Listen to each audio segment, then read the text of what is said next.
Coming up on UCF Nightly News, the coronavirus continues to evolve into one of the world's largest health crises in history. Find out how it affects us here in Central Florida. The 2 student government tickets debated in front of the student body this week. Find out how both tickets feel about next week's upcoming election. Mathematician and African-American icon Katherine Johnson passed away at the age of 101 earlier this week. See how her legacy has impacted the UCF community.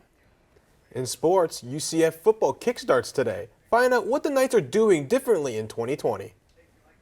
UC Nightly News starts now.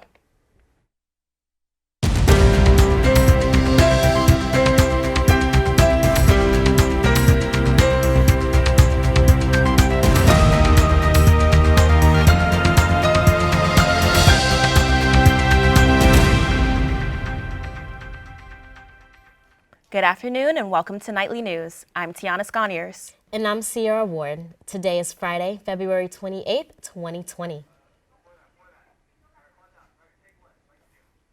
The coronavirus continues to evolve into one of the world's deadliest health scares in history. Nightly News reporter Milan Martinez has more on the coronavirus's recent developments. The immediate health risk for COVID-19 in the United States is low.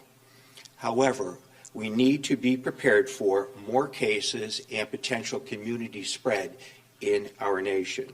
While the community spread of the coronavirus means that the virus is local in the United States, Governor Ron DeSantis says that Florida is not under any immediate danger. There are still no cases of coronavirus in Florida.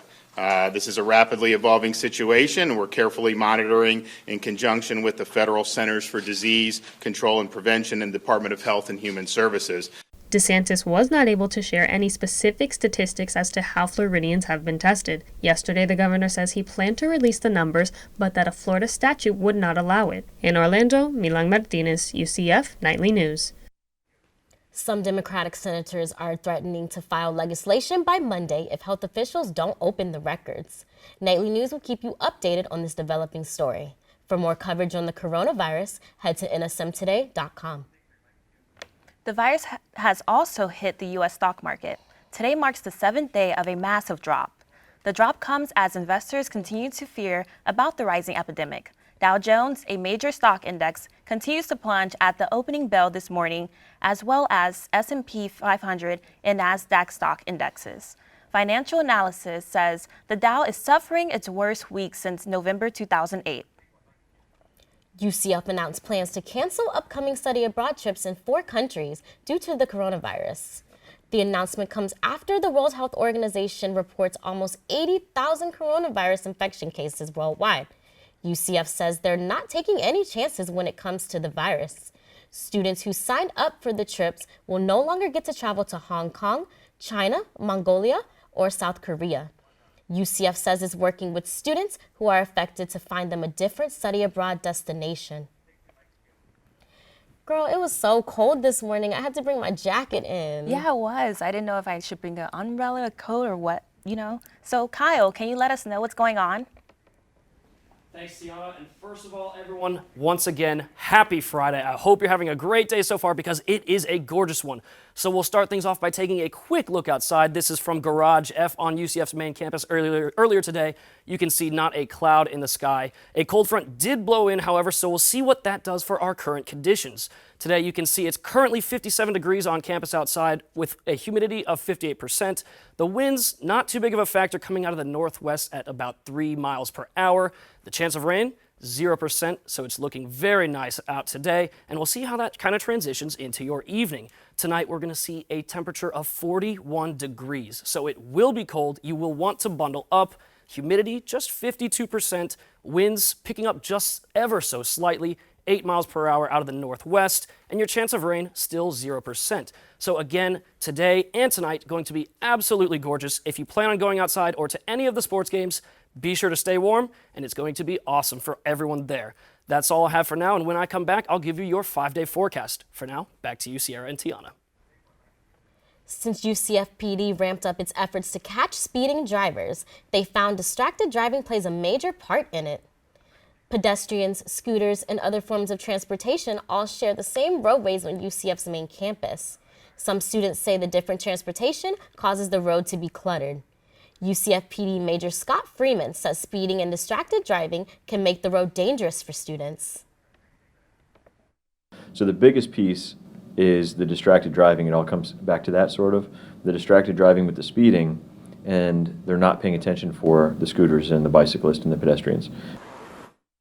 Drivers to stay alert and watch out for other students using the road. He also says bicyclists, pedestrians, and scooter users should eliminate distractions. Student athletes may soon be able to earn compensation based on their name, image, and likeness. Nightly News reporter Madison Little tells us how this could affect their future.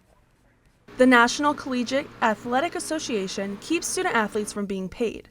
But if these bills pass, it would allow athletes to market themselves on their own time and possibly earn some extra money. The director of the Institute for Diversity and Ethics in Sports at UCF, Dr. Richard Lapchick, thinks paying student athletes is long overdue.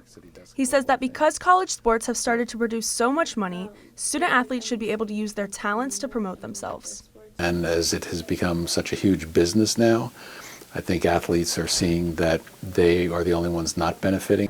Dr. Lapchick says the NCAA has resisted paying student athletes since the start of college sports. He believes that former athletes have paved the way to this bill. Bridget Callahan is a UCF women's soccer alumna and now a professional athlete with the NWSL's Orlando Pride. Growing up, Callahan never dreamed of being paid to play soccer, and even in her senior year of college, playing professionally wasn't in the plan. Callahan says in her time at UCF, she received funding from the Bright Futures Scholarship and support from her family, but she wasn't always smart with her money. She believes that admiring the situations of people who would receive this compensation is important. I feel like the people who do get the image and likeness, who would get the good compensation and would get a good amount of money, they, are already on these full rides. Callahan says when she was in college, she wasn't smart with her money and did not spend it on the right things. And student athletes now may do the same thing. In Orlando, Madison Little, UCF Nightly News. If passed, the bill would go into effect in July 2021.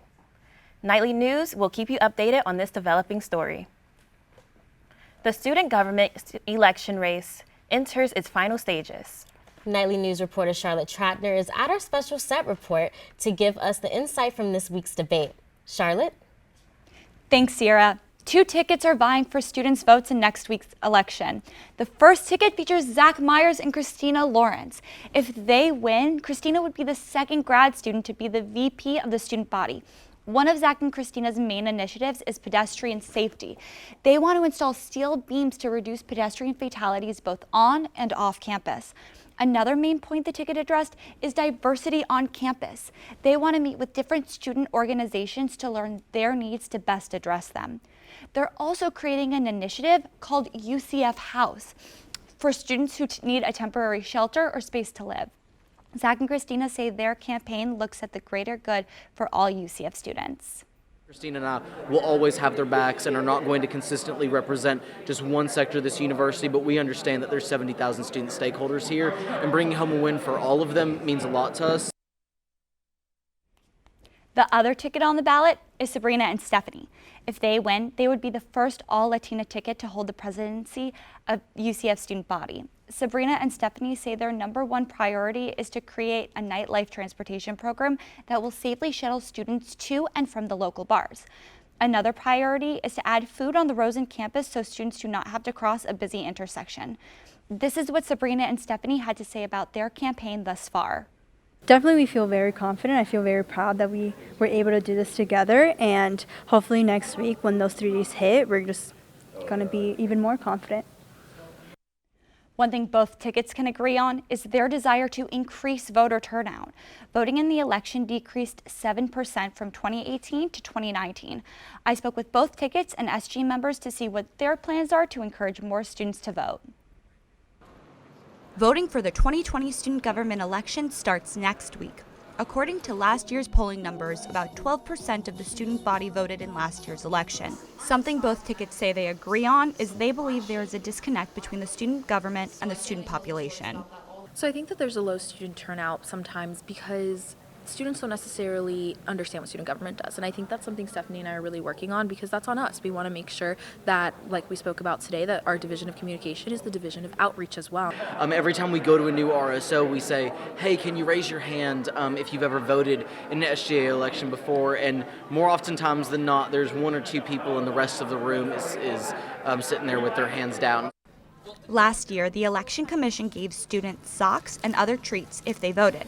Election Supervisor Emma Trattin says they will continue to incentivize voters, but will also use social media to increase turnout. So something really cool that the Election Commission actually just finished filming today is a video that is going to go out on Student Government's UCF Instagram page, as well as their other socials, about how you can vote, why you should vote, where you can vote, and when you can vote, just to notify people. The candidates created Instagram accounts to reach the student population and will table across UCF's campuses during the voting period. Student government elections begin Monday and go through Wednesday. For more SG election coverage, visit nsmtoday.com. That's all for right now. I'll send it back to Tiana and Cierra. Coming up after the break, African-American icon Katherine Johnson passed away earlier this week. Nightly News reporter Jayla Wilkes profiles her life and legacy. Yes, I do, and I'll tell you how Johnson's life impacted UCF's math and science departments, as well as minority communities here at UCF. Throughout the month of February, Nightly News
Throughout the month of February, Nightly News spotlighted African American history and revisited historic moments in the civil rights movement. This week, Nightly News reporter Jayla Wilkes looked into the life and legacy of late Katherine Johnson. Jayla?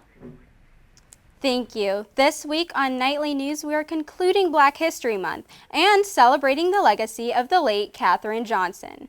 Katherine Johnson is commonly known from the movie Hidden Figures, where her role as a trailblazing NASA mathematician is portrayed. Johnson was born on August 26, 1918, in White Sulphur Springs, West Virginia. According to NASA's biography of Katherine Johnson, Johnson attended the historically black West Virginia State College at 18, where she majored in mathematics and French. In 1937, she earned the highest honors upon graduation before taking a job as a teacher. Johnson pursued graduate school in 1939 before deciding to leave and start a family. After raising her children, she took a NASA position in Newport News, Virginia in 1953 in the all-black West Area Computing Section. According to NASA, just a few years later, Johnson made history and broke barriers as an African-American woman. In 1961, she calculated the space trajectory of Alan Shepard's space flight, making history as America's first human space flight. This week, it was announced that legendary NASA mathematician Katherine Johnson passed away at 101 years old. I will tell you more on how her legacy impacts aerospace students right here at UCF. Katherine Johnson passed away this week at 101 years old. She's known as the NASA human calculator who assisted the Apollo mission land on the moon. Aerospace major Marcus Jordan says influences in his community like Johnson's inspired him to pursue aerospace as a child. You get someone as a kid to look up to, right? So you're seeing someone that looks like you, talks like you, speaks like you, and just having a figure like that could just give you the insight of, wow, someone like me can be just like that years from now. Her passion for math inspires PhD student Michelle Otero, who says Johnson's history is the reason she pursues aerospace. I always wanted to do engineering, but I always felt that as a male-dominant career, maybe that wouldn't be very successful for me. And just reading about her history and all the impact she was able to do, I came to realize that if she could do it in the times that she did it as a female and as a black woman, then I could do it as a minority. Math professor and department chair Joseph Brennan says computations like Katherine's had to be done individually. This is a profession with a long history in American engineering, but also engineering in other countries, where in order to do computations, people had to do the computations individually. Johnson received the Presidential Medal of Freedom in 2018 under President Obama. In Orlando, Jayla Wilkes, UCF Nightly News. Nightly News sends our condolences to the family of Katherine Johnson. Coming up after the break, HPV is ramping up in the Central Florida area. See what UCF is doing to raise awareness and promote safe sex. And Kyle Partain has your 5-day forecast.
The National Coalition of STD Directors is promoting sexual education year-round.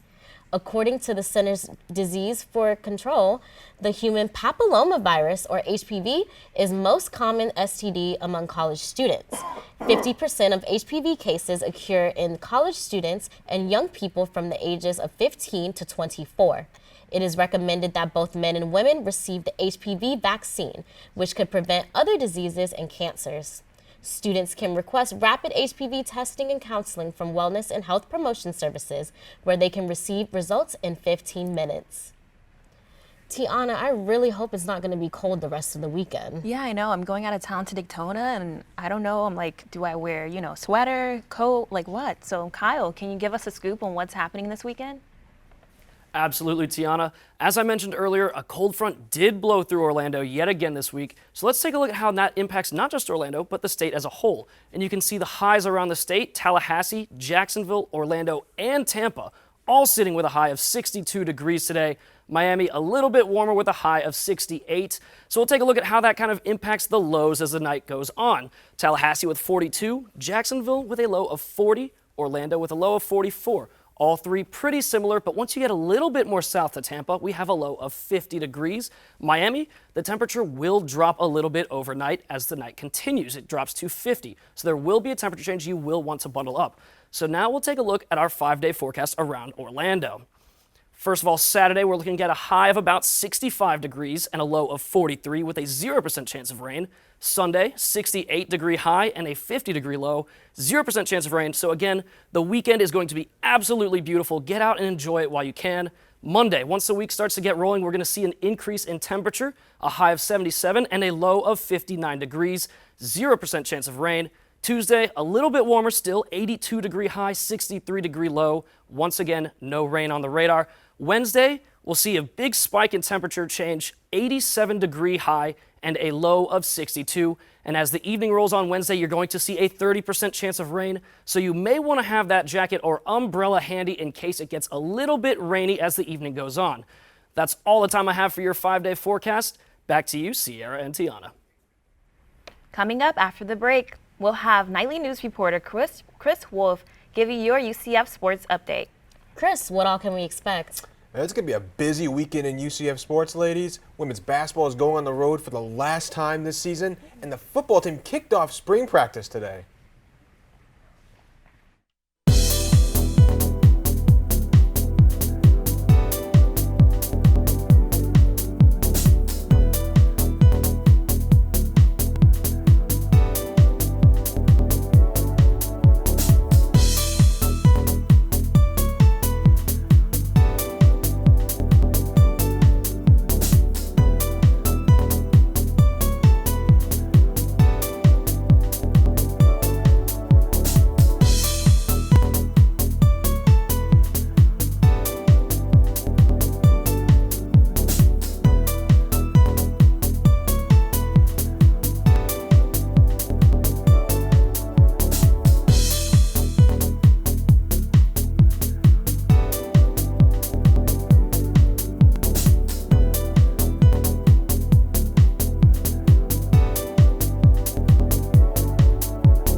Hey Knights fans, I'm Chris Wolf, and here's your UCF Nightly News Sports Update.